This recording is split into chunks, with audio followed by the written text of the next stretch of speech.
সালাতে দোয়া কবুল হয়। সালাতে দোয়া কবুলের তিন জায়গা।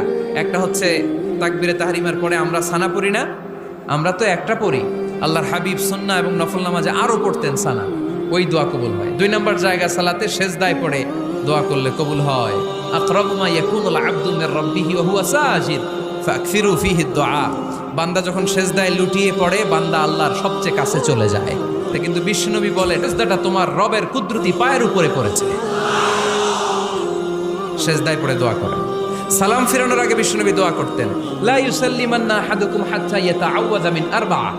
আল্লাহর হাবিব বললেন, চার জিনিস থেকে পানাহ না আছে আমার কোন উম্মত যেন সালাম না ফিরায়। তারা যেন পড়ে, আল্লাহুম্মা ইন্নী আউযু বিকা মিন আযাবিল কবর, আউযু বিকা মিন আযাবি জাহান্নাম, আউযু বিকা মিন ফিতনাতিল মাহইয়া ওয়াল মামাত, আউযু বিকা মিন ফিতনাতিল মাসিহিদ দাজ্জাল। আল্লাহ কবরের আযাব থেকে বাঁচাও, আল্লাহ জাহান্নামের আগুন থেকে বাঁচাও, আল্লাহ জীবন